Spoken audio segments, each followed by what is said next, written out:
joy.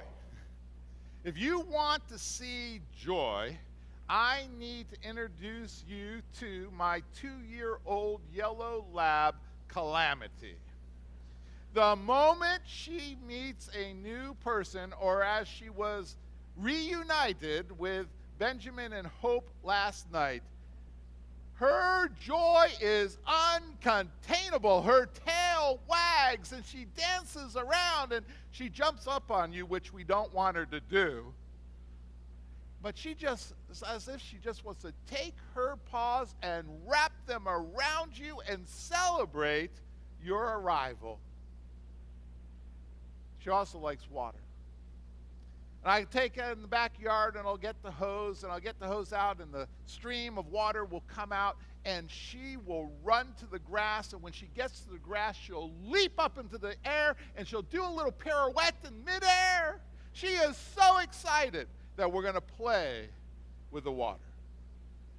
Her joy is uncontainable and is even contagious for all those around her. And that got me to thinking. Have you ever given or received a puppy for Christmas? I mean, you've seen it on the TV commercials. It's a beautiful sight. A super cute, tiny, cuddly fuzzball is usually wearing a bright red bow around its neck. It usually either comes bounding around the corner or it peeks its head out of a box as soon as the kids or that special person appears. I've always thought how they get it in the box. I mean, it's always adorable. It starts giving kisses or it tumbles out over its clumsy, oversized paws. And I mean, you can probably feel the warm fuzzies even now as we talk about it, right? But have you actually ever tried to gift a puppy for Christmas morning? If you've ever actually been involved in Christmas morning puppy gifting, you know what it's like to try to get that puppy in a box. I mean, that little bundle of love and joy. We won't mention the dog hair and the accidents that sometimes occur, because unlike the commercials we see on TV, the puppy just does not want to be contained inside a box. You certainly don't wrap up a puppy like a week in advance and stick it under the Christmas tree. You have to work at keeping it hidden, probably somewhere outside the house. And then you have to wait until exactly 1 minute before the kids come down, if you're going to gift it to the kids, and you drop the doggy in the box. You probably bribe them with a toy or a treat. You've got about 38.6 seconds for that puppy to focus on whatever you threw in the box, so you can pop on the lid and rush him into the hands of his new best friend. Okay, some people just skip the whole box thing altogether. They hide in the next room. They put the puppy on the floor and let him come bounding out into the room to the accompany of squeals of delight. But where's the fun in that? Admit it. A puppy is just plain uncontainable in a box. It comes spilling out with love and kisses and licks everyone that's around. But you know, it doesn't stop there. The joy and love of a puppy is contagious, and the people who receive a puppy for Christmas just can't keep it to themselves. They pass that puppy around to everyone in the household that day, and then they carry it around the neighborhood, and they knock on doors, and they introduce the puppy to their neighbors. They drive to their relatives' homes and friends' homes, and they go to the store with the puppy, and to the bank, and to the dentist. They probably don't go to the dentist. They want to share this adorable little ball of fur with everyone they can. They want to share the cuteness and the happiness that this puppy exudes with everyone they know and love. Now, I want you to picture this in your mind, if you can. Joy is a lot like puppies. Fortunately, they're not quite as hairy and they don't make a mess. But joy is boundless, and it's uncontainable, and it's contagious. Joy overflows the person. And when you've experienced joy, what do you want to do? You want to share it with someone else. Or as many people as you can. Joy is actually what we're discussing and celebrating this third Sunday of Advent. Now, if you remember on the first Sunday of Advent, when we were doing hope, we talked about Zechariah. Luke 1 tells the story of Zechariah and his wife Elizabeth. They were the parents of John the Baptist, who was sent to prepare the way for Jesus, the Messiah. Zechariah was a priest and received the visit from the angel Gabriel while he was performing his duties one day. And Gabriel said, "Do not be afraid. Your prayer has been heard, Zechariah. Your wife Elizabeth will bear you a son, and you are to call him John. He will be a joy and delight to you, and many will rejoice because of his birth, for he will be great in the sight of the Lord." Now the catch was that Zechariah and Elizabeth were old. Elizabeth was beyond childbearing years, and the couple had never been able to have kids up to this point.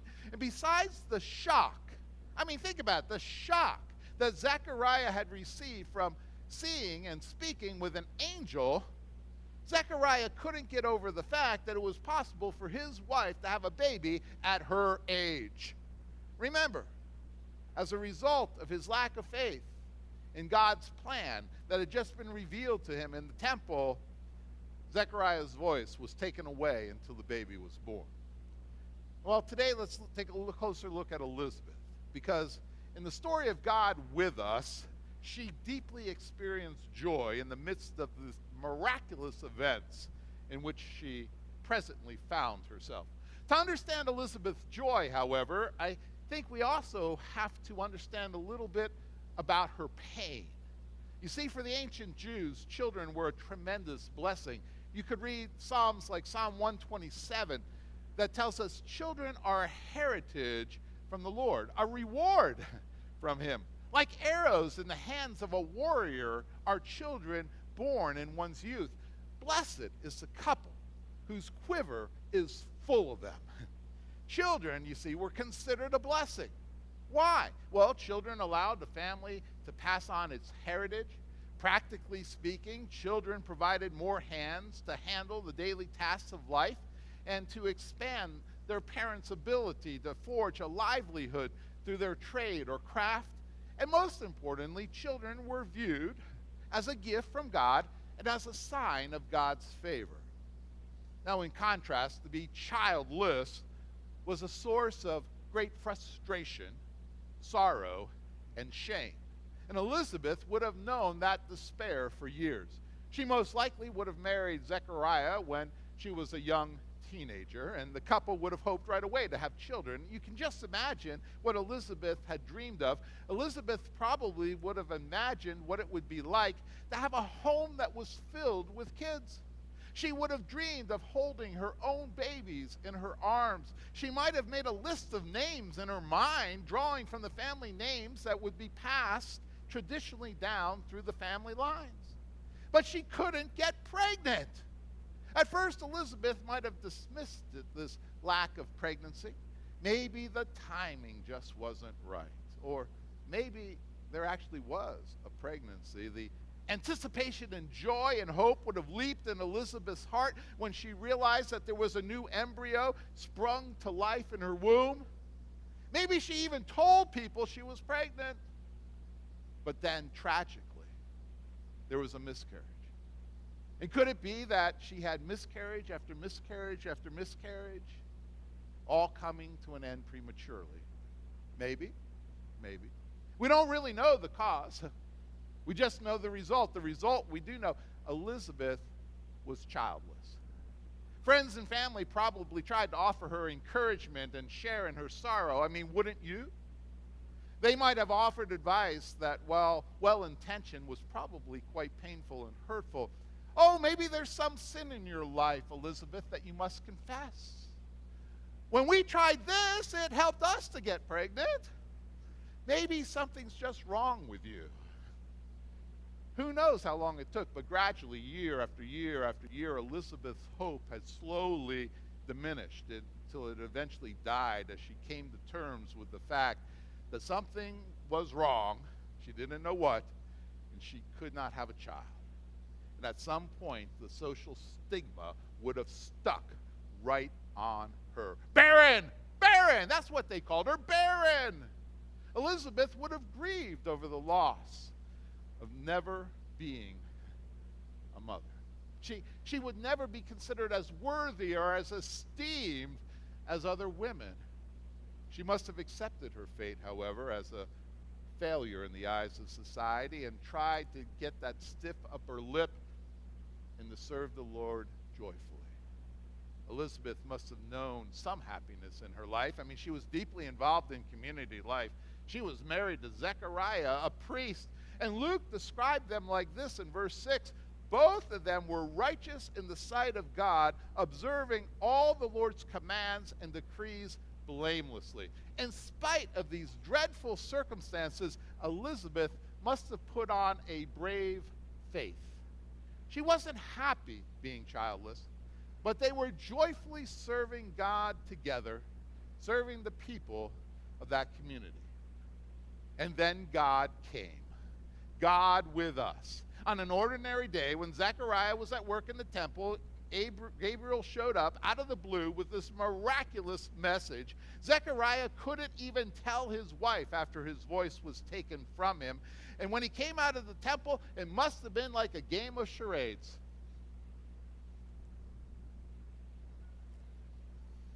Right? Elizabeth must have thought that she was getting the message wrong. It seemed too good to be true. Hope must have kicked in her heart like the thump of a baby in her womb. Could she even allow herself to go there again? Could she open her heart to the possibility, after hoping and waiting and praying for so long, only to be let down again and again and again? It appears Elizabeth actually had an easier time accepting this miraculous news than did her husband. Soon she was pregnant, and what does it say in verse 25? She proclaimed, "The Lord has done this for me. In these days he has shown his favor and taken away my disgrace among the people." But what's curious, what is very curious, is that Luke also tells us that Elizabeth spent the first 5 months of her pregnancy in seclusion. That was weird. I mean, why did she do that? Well, maybe she knew that no one would actually believe her news until she was definitely showing. Maybe she had been here before and was afraid that this pregnancy might be lost, just like earlier ones, and maybe she couldn't bear going through the loss and the shame publicly again. Maybe this was her way of sharing her husband's silence as they lived their daily lives together through a miracle that was unfolding before their eyes and inside of Elizabeth's body. What we do know is that in her 6th month of pregnancy, Elizabeth experienced a deep encounter with joy brought by the coming Messiah, whose human life had just sprung into being in cousin Mary's womb.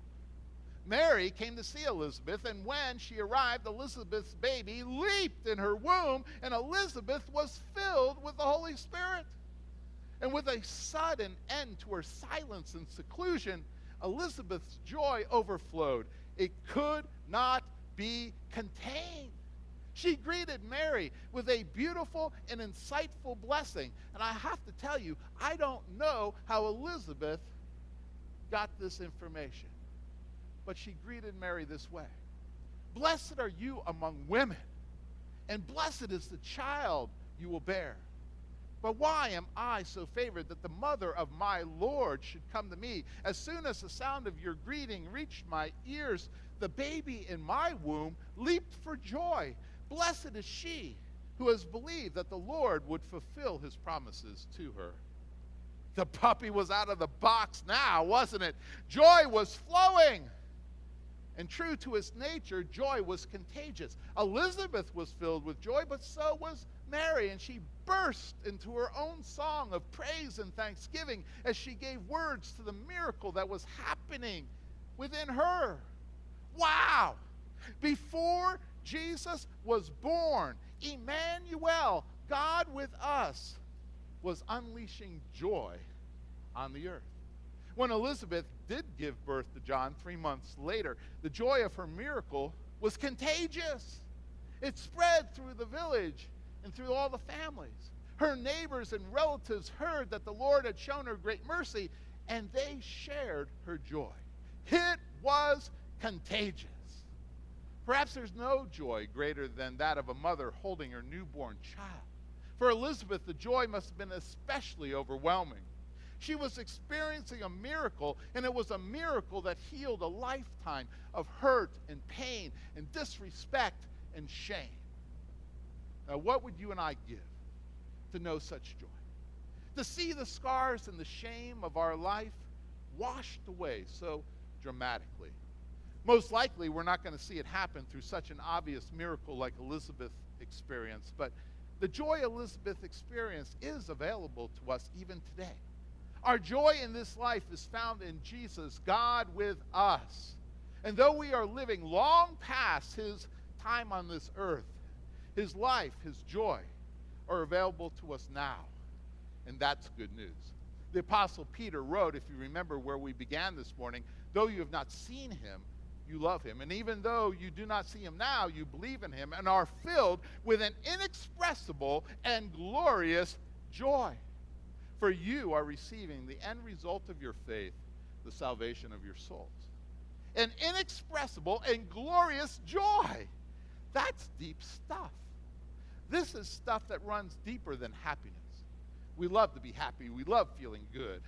But happiness comes and it goes as the circumstances around us change by the hour and by the minute. Happiness can come from so many things, from birthday parties and balloons, from listening to your favorite song on the radio on the perfect summer day, an encouraging message you receive from a friend, winning the big game, a delicious meal. These are good and enjoyable things to be savored and enjoyed over time, but they're all fleeting. Viktor Frankl, the famous Jewish survivor of World War II Nazi concentration camps, wrote, "It is the very pursuit of happiness that thwarts happiness. Pursuing happiness for the sake of happiness can be a shallow and self-centered pursuit." In contrast, we have joy. Now, joy, it does include happiness at times, but it runs much deeper because joy permeates our souls. In our lives, the stuff of joy looks like the birth of your child or your wedding day or being declared free of cancer or welcoming home someone from military service or sins forgiven by the grace of our great God, God with us. You see, joy is something that sticks with us no matter the circumstances, and we can express gratitude and meaning and hope fulfilled, especially when it is based on a relationship with our great Creator God. Joy comes from God with us. Jesus is the source of our joy. Peter called it an inexpressible and glorious joy that is a part of the inheritance that we receive in Jesus Christ. A young woman by the name of Anne Steele had encountered one trial and disappointment after another during her lifetime. Her mother died when she was 3. When she was 19, she suffered a severe hip injury that left her an invalid. And eventually she fell in love. She was engaged to be married, and the day before the wedding, her fiancé drowned. Later, Anne Steele penned the following song. "Father, whate'er of earthly bliss thy sovereign will denies, accepted at thy throne of grace, let this petition rise. Give me a calm, a thankful heart, from every murmur free. The blessings of thy grace impart, and make me live to thee." See, if there's one defining characteristic of joy that I hope you will take from our time together today, it is this. Joy defies our circumstances. Joy is knowing that God is with us in the good times, in the most challenging times of life. For almost our entire married life, Kathy has struggled with PSC, primary sclerosing cholangitis. Knowing she was sick and would one day need a new liver, we turned the situation over to God. No matter how challenging the situation became, we always knew that God was with us. In the good and in the bad times, God was with us.